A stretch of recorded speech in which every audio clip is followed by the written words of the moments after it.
Joining me now is California Congressman, House Intel Committee ranking member Devin Nunes. Congressman, it's always a pleasure to see you. Nice to be with you. So how serious is the threat with Iran? Well, Iran is always a threat. It never goes away. I think people always forget that Iran is directly responsible for not only killing thousands of Americans, because they were the ones that were taking the explosive devices into Iraq during the Iraq War. So, I mean, some people estimate as high as 2,000 or 3,000 are directly responsible. The largest funder of terrorism around the globe, places like Syria, Lebanon, Yemen. All of that said, they have developed quite a network in Iraq. And, you know, this is that whole, right where Iraq and Iran, that whole area where they mesh, you've got that continual problem of the Shia, Sunni, all of that mess there that we've been dealing with for 20 plus years. There was a lot of skepticism over the last couple of days, basically saying, is this another weapons of mass destruction, falsity? The last time we took non-essential people out of Iraq was right before the Iraq War. So can you give us a sense of what the threat is? Was there actual evidence indicating or suggesting that Iran was ready to attack U.S. interests across the world? Well, we always have, the threat is always there, okay, right? So this is not some threat that just developed overnight, and I think we have to keep that in mind. Everybody thinks there hasn't been going, they think Iraq, well, what does that have to do with Iran? Most Americans don't even know the difference between the two. But we have continued to have this problem. Iran continues to escalate. Iran continues to add more capable weapons. They're very capable in the cyber realm. And so, I think what we have to do is as threats increase, we have to make sure that, there's no reason for us to have non-essential people in harm's way. And I think that's the decision that the administration is making. Understood. I want to ask you about immigration, but first, investigating the investigators. As everybody knows, you and your colleagues have done an excellent job exposing what went on early in 2016 in the election, when it certainly appeared that officials at the FBI and the DOJ put their finger on the scale. And that is what Attorney General William Barr is looking at. He is speaking exclusively to Fox News. He said that the public must know if officials, quote, put their thumb on the scale in the Russia probe. Tell me where we are in this, Congressman, in terms of what we know. Are we going to see accountability, given there was informants, there was wiretapping, there was even cash dropped in George Papadopoulos' lap? What do you know? Well, with a U.S. attorney being appointed under the watch of Bill Barr, so you have the Attorney General of the United States, a real grown-up, a real professional, he's done the job before, putting someone who's very credible in charge. Okay, I didn't know Mr. Durham before, but he comes with a very solid resume. So I think what you have to look for now is as they begin to put this team together, they've also said, which this makes me very happy, is they're going to look at the work of the IG and Mr. Horowitz. They're going to look at what the House has done, the House Republicans. They're going to look at what the Senate has done. And they're going to look at any other information that's out there, including whistleblowers and others, to make an evaluation. So I think, is there going to be the accountability?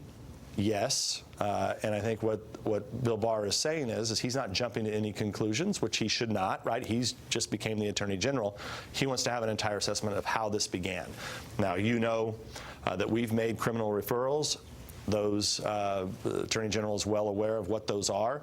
Whenever Durham gets up and going, we will be ready to meet with him when he's ready. Now, some skeptics of this say, oh, well, the special counsel was put in because the president fired Jim Comey. We know that is not true, that, in fact, this was a continuation of the FBI's investigation into Donald Trump. Yeah, I mean, all you can really do is make fun of these fools, okay? There's nothing you could do but just laugh. I mean, how is it that the FBI, because people, I think, have forgotten about this, the FBI is using the Steele information, and nobody in the FBI seems to know that there's not a Russian consulate in Miami. I mean, it's just outrageous. I mean, connect the dots, just in case our viewers don't understand what you're saying. So in the Steele dossier. Yeah. They claim that this whole operation, the whole operation to work with Trump people, is being run, the money and the assets are being run out of the Russian consulate in Miami. Ridiculous.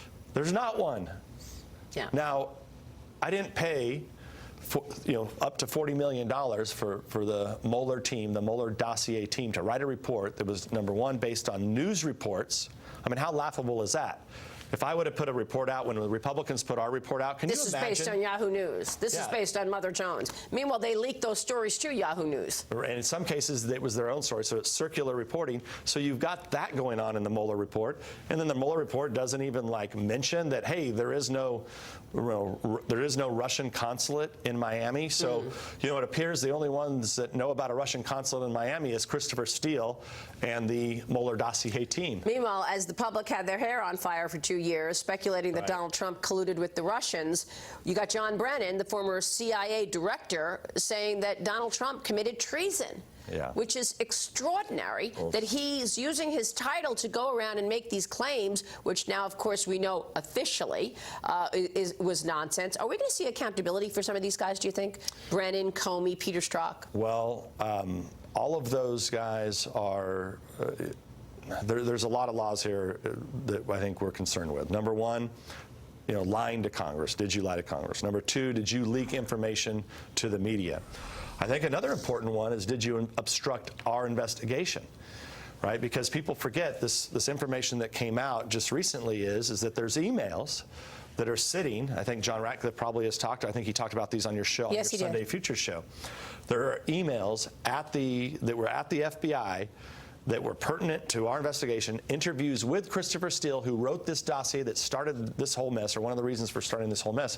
Those were never given to Congress. Right. Not to mention, they weren't even given to the IG. The IG didn't have them until just a few weeks ago. And the IG reports out within a month, you think? Yeah, I mean, I think what I'm hearing is that the IG is wrapping up, and then I think now people are able to go and review. But remember, the IG can only interview people that currently work at the Department of Justice. Well, we're going to be on it, as we have been in the last 2 years. I want to give this breaking news to our audience. The White House has made it official, announcing up to a 6-month delay on the auto tariffs decision.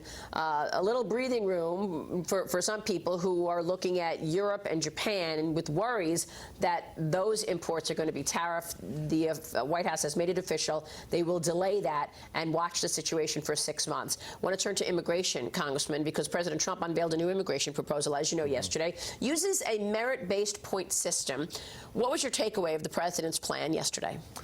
Well, the president actually has a plan, which is more than I can say for the Democrats in the House. So if you remember, the president actually several times has put very reasonable plans on the table. He said, look, we're going to have border security, but at the same time, I'm willing to work with permit systems for high-tech workers, skilled workers, agricultural workers.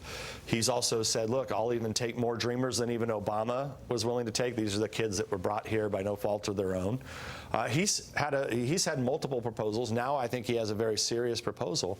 But then what you see in the House, so remember, the Republicans, we couldn't get one Democrat to vote with us on a comprehensive immigration bill. Yeah. They don't even have a bill.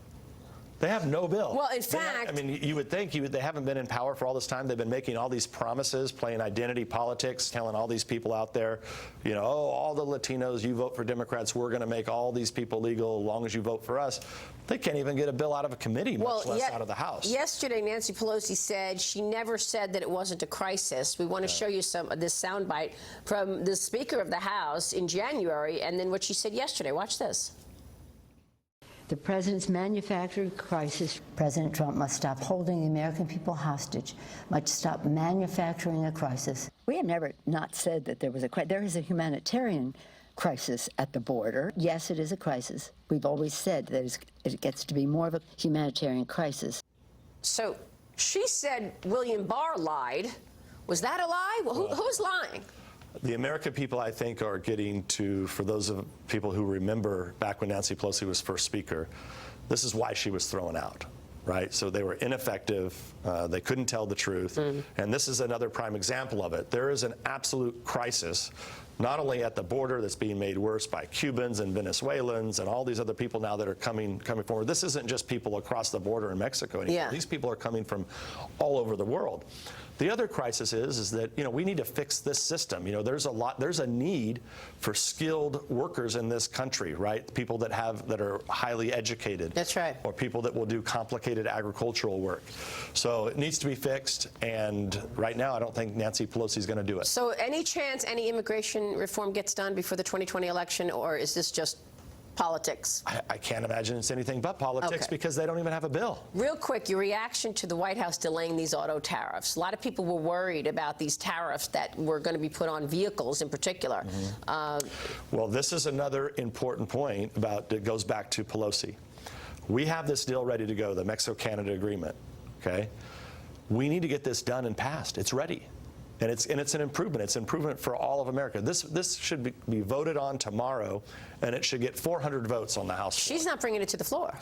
Well, so somebody has to be, ultimately, this is going to have to be part of what Republicans go out and make the case.